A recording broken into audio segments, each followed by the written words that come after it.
दोस्तों, सादर अभिवादन। मैं हूं महेश कुमार वैद्य और आप देख रहे हैं एनजेपी हरियाणा। आज बात करते हैं हरियाणा के सहकारिता एवं जन स्वास्थ्य अभियांत्रिकी मंत्री डॉक्टर बनवारी लाल की राजनीति की। डॉक्टर बनवारी ने शुक्रवार को पहले बावल के मोहल्ला वैदवाड़ा में कुमारी मनीषा के लोक सेवा आयोग की परीक्षा में 522वां स्थान पाने के उपलक्ष्य में सैन समाज की ओर से आयोजित सम्मान समारोह में बतौर मुख्य अतिथि शिरकत की और बाद में रेवाड़ी के कसोला चौक पर स्थित अर्बन किंग होटल में पत्रकारों से बातचीत की। इन दोनों कार्यक्रमों में डॉक्टर बनवारी लाल बहुत कुछ कह गए। कुछ बातें इशारों में कही तो कुछ का जवाब मौन रहकर भी दे दिया। डॉक्टर बनवारी लाल अब पहले की तरह सिर्फ बावल के विधायक नहीं हैं।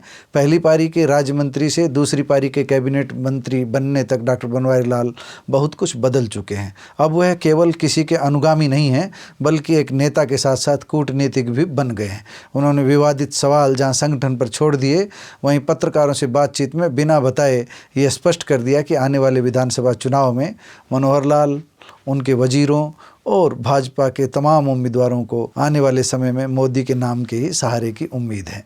उन्होंने मोदी सरकार की 9 वर्ष की बड़ी उपलब्धियां बताते हुए आगामी चुनाव का एजेंडा भी एक हद तक एक तरह से स्पष्ट किया और जीत की संभावना मजबूत करने के लिए जमकर मोदी मंत्रों का गुणगान किया। जिस अंदाज में डॉक्टर लाल ने अपनी बात कही, उसका ये संदेश स्पष्ट है कि अब वे ठीक वैसे ही भाजपाई बन चुके हैं जिस तरह के भाजपाइयों को कैडर वाले भाजपाई कहा जाता है। उन्होंने राम मंदिर निर्माण, धारा 370 और नई संसद के निर्माण को राष्ट्रीय गर्व का विषय बताया। डॉक्टर लाल ने सेवा, सुशासन और गरीब कल्याण से जुड़ी अहम योजनाओं का एक एक करके विस्तार से उल्लेख किया।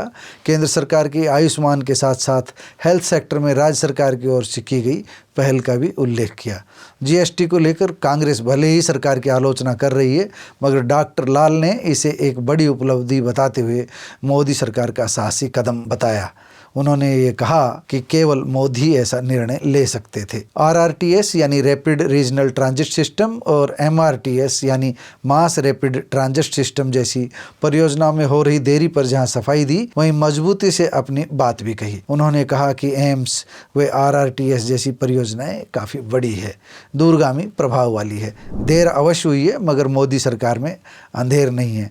एम्स का शिलान्यास भी होगा और आरआरटीएस भी आएगी। अपने विभागों से संबंधित सवालों पर कहा कि गुजरात में महाराष्ट्र की तुलना में हरियाणा में सहकारी आंदोलन पीछे अवश्य है, मगर जिम्मेदारी मिलने के बाद उन्होंने बहुत कुछ बदला है। चीनी मिलों को आत्मनिर्भर बनाने के प्रयास हुए हैं। उन्होंने कहा कि मोदी सरकार 9 वर्षों में विकास के हर पैमाने पर खरी उतरी है। देश की प्रगति में मनोहर सरकार का भी अहम योगदान रहा है। दुनिया में भारत का मान सम्मान बढ़ा है, सुरक्षा चक्र मजबूत हुआ है। कोरोना वैक्सीन तैयार करके 210 करोड़ टीके लगाना और 100 देशों में टीके भेजना बहुत बड़ी बात है। पिछले 9 वर्षों में 12 करोड़ लोगों को नल से जल पहुंचाया गया है। उज्ज्वला के तहत 9 करोड़ 60 लाख गैस कनेक्शन दिए गए हैं। 80 करोड़ लोगों को राशन पहुंचाया जा रहा है। ये बड़ी उपलब्धियां हैं। इसी क्रम में 11 करोड़ 90 लाख घरों में शौचालय बनवाए गए हैं। स्वच्छता का यह मिशन आज भी जारी है। आयुष्मान भारत के तहत 50 करोड़ लोगों के आयुष्मान कार्ड बनाए गए हैं। इसी तरह 11 करोड़ किसानों को 6,000 रुपये प्रतिवर्ष मानदेय दिया जा रहा है। यह बढ़ाकर अब 10,000 रुपये किया गया है। सहकारिता मंत्री ने कहा कि बहुजन हिताय बहुजन सुखाय के सिद्धांत के तहत राष्ट्रीय पिछड़ा वर्ग को संवैधानिक दर्जा दिया गया है। रेलवे को आधुनिकता की राह पर ले जाते हुए 400 वंदे भारत ट्रेन चलाने का लक्ष्य निर्धारित किया गया है। 20 ट्रेन चलाई भी जा चुकी है। पहले 68 वर्षों में 74 एयरपोर्ट बने थे, अब 9 वर्षों में 74 एयरपोर्ट और हेलीपैड बने हैं। यह बहुत बड़ी उपलब्धि है। सड़क निर्माण में 500% की तेजी आई है। वर्ष 2014 तक 90,000 किलोमीटर हाईवे बने थे, जबकि 9 वर्षों में 53,000 किलोमीटर हाईवे बनकर तैयार हो चुके हैं।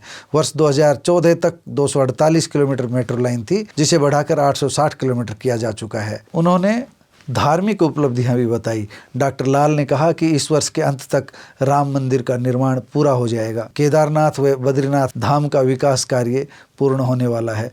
अंबाला से चुनाव लड़ने के सवाल को सिरे से खारिज करते हुए उन्होंने कहा कि वे बावल के हैं और बावल के ही बने रहना चाहते हैं। भाजपा जजप्पा गठबंधन पर कहा कि इस तरह के फैसले संगठन स्तर पर होते हैं, वह इस बारे में कॉम्पिटेंट नहीं है। संगठन इस बारे में समय आने पर निर्णय लेगा। डॉक्टर बनवारी लाल ने हरियाणा में 8.5 साल में हुए विकास कार्यों पर भी प्रकाश डाला। इससे पूर्व बाउल में आयोजित समारोह में बाउल की बेटी मनीषा को शुभकामनाएं देते हुए प्रधानमंत्री आवास योजना के माध्यम से देश में 3 करोड़ घरों को महिलाओं का मालिकाना हक देने का उल्लेख किया। नारी उत्थान हेतु उठाए गए मोदी व मनोहर सरकार के कदमों को मनोहर कदम बताया। आपका बहुत बहुत धन्यवाद। आपसे निवेदन, कृपया चैनल को लाइक और सब्सक्राइब करें।